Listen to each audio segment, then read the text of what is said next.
ஐயா, ஊருக்கு நல்லது பண்றதுல உங்க குடும்பத்தை விட்டா எங்களுக்கு வேற யாரோட நினைப்பும் வரமாட்டேங்குது ஐயா. உங்களுக்கு விருப்பம் இருந்தா ஏன் நம்ம ஜானகி அம்மாவே அந்த பதவிக்கு நிக்க வைக்கலாமா?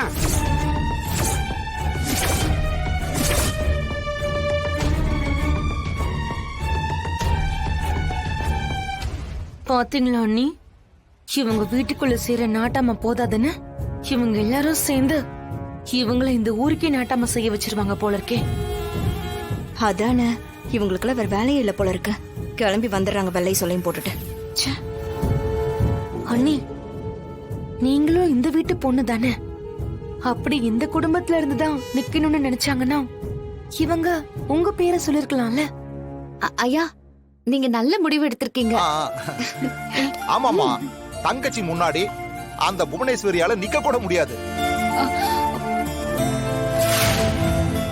மச்சா மாதிரியே தான் தங்கச்சியும் எல்லாருக்கும் நல்லது பண்ணணும்னு மட்டும்தான் யோசிக்கும். இந்த பதவி தங்கச்சிக்கு பொருத்தமா இருக்கும்.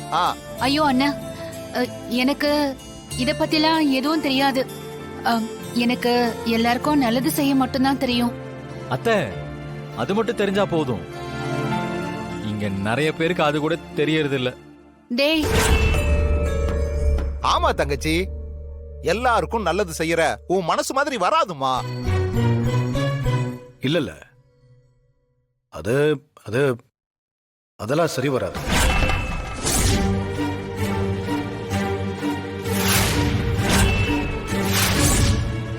இவ்வளவு நாளா நான் தலைவராக இருந்தேன். அடுத்து என் மனைவி அந்த போஸ்டுக்கு வரணும்னு நினைக்கிறதெல்லாம் ரொம்ப தப்பு. ஊரு தலைவர்ங்கிறது எவ்வளவு பெரிய பதவி. நேரங்காலம் இல்லாம ஊருக்காக ஓடி ஓடி சேவை பண்ணணும். ஊர்ல ஒரு பிரச்சனைனா அந்த நிமிஷமே எல்லாத்தையும் விட்டுட்டு ஓடணும். வீட்டை கவனிச்சுக்கிற பெண்களுக்கு அது ரொம்பவே கஷ்டமான காரியம். என் மனைவி ஜானகிக்கு இந்த குடும்பம் மட்டும்தான் உலகம்.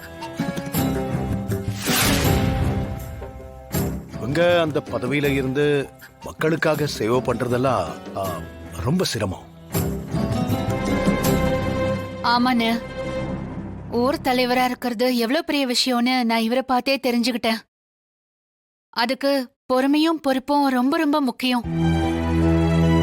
அது மட்டும் இல்ல, இவர மாதிரி எல்லாம் ராத்திரி பகல் பார்க்காம ஊர் நலனை பத்தியே யோசிச்சுட்டு இருக்கிறது என்னால முடியுமான்னு எனக்கு சத்தியமா தெரியல. ஐயோ, என்னால அதெல்லாம் முடியவே முடியாது.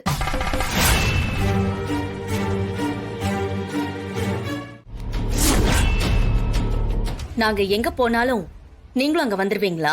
ஹலோ, இங்க முன்னாடி வந்தது நாங்க தான். நாங்க போற இடத்துக்கெல்லாம் எதுக்காக நீங்க வரீங்கன்னு உங்களை நீங்களே கேட்டுக்கோங்க. ஓ, உங்களை யார் எலெக்ஷன்ல போட்டி போட போறா? இவன் என் ஃப்ரெண்டு தமிழ். தமிழ் என்கிற தமிழ்ச்செல்வி. இவளா? என்ன என்ன இவளா? உன்னை விட எலெக்ஷன்ல நிக்கிறதுக்கு இவளுக்கு எல்லா தகுதியும் இருக்கு. நீ ரொம்ப பேசுற. நாங்க பாட்டுக்கு ஒதுங்கி போய் இருக்கோம். வழி மறைச்சு பம்பு இழுக்கிறது யாரு? இத பாரு, நீ ரொம்ப சின்ன பொண்ணா இருக்க. உனக்கு அரசியல்லாம் செட் ஆகாது. ஒதுங்கி போயிடு. அப்ளிகேஷன் வாங்குற, நாமினேஷன் பண்றேன்னு வந்து நின்னா நல்லதில்ல சொல்லிட்டேன். ரொம்ப சின்ன பொண்ணா இருக்கான்னு நீயே சொல்ற, அப்புறம் எதுக்கு பயப்படுற? இவளை பார்த்து எனக்கு பயமா? நல்ல ஜோக் ரகுராம். என்னோட போட்டியாளர்னு என் முன்னாடி நிக்க கூட தகுதி இல்லாத. தகுதின்னு நீ எதை வச்சு சொல்றேன்னு எனக்கு தெரியல. ஆனா உன்னை விட தலைவியா வரதுக்கான எல்லா தகுதியும் இவளுக்கு இருக்குன்னு நாங்க நம்புறோம். உனக்கு தைரியம் இருந்தா இந்த பொண்ணை எதிர்த்து நில்ல. யார ஜெயிக்க வைக்கணுங்கிறத மக்கள் முடிவு பண்ணுவாங்க. நீங்க கிளம்புங்க. ஃபார்மை ஃபில்அப் பண்ணி நாமினேஷனுக்கு தயாராகுங்க. தமிழ், வா நம்ம போலாம்.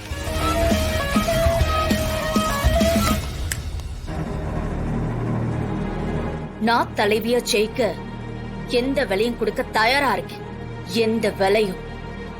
என்ன தோக்கடிக்க உன்னால முடியாது ரகுராம்.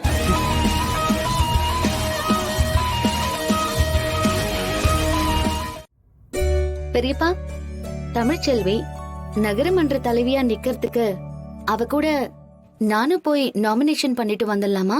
தாராளமா பண்ணலாம். நம்ம சார்பா அந்த பொண்ணை நிக்க வைக்கிறதுனால நாம தானே போகணும். சரிங்க பெரியப்பா. ஐயா வாங்க வாங்க.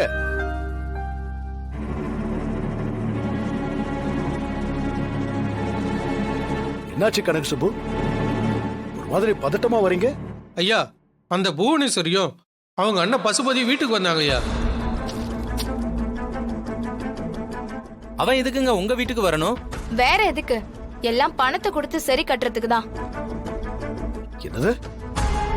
பணத்தை கொடுத்து சரி கட்டவா?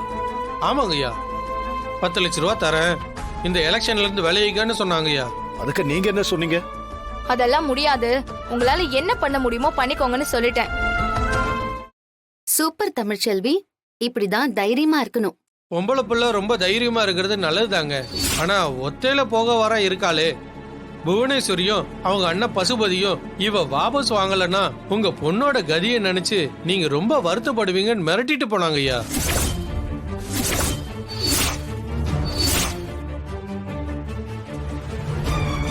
அவ அப்படியா சொன்னா? பதவிக்காக உயிரியை எடுக்கிற அளவுக்கு போராளே, அதையெல்லாம் சும்மா விடவே கூடாது. ஐயா, ஒத்த பிள்ளை கஷ்டப்பட்டு படிக்க வச்சு ஆளாக்கி இருக்கேன். நான் கடையில இருக்கிறதுனால எல்லா இடத்துக்கும் அவ தான் தனியா போயிட்டு வரா. அதாங்க ரொம்ப பயமா இருக்கு எனக்கு. நீ என்னமா சொல்ற?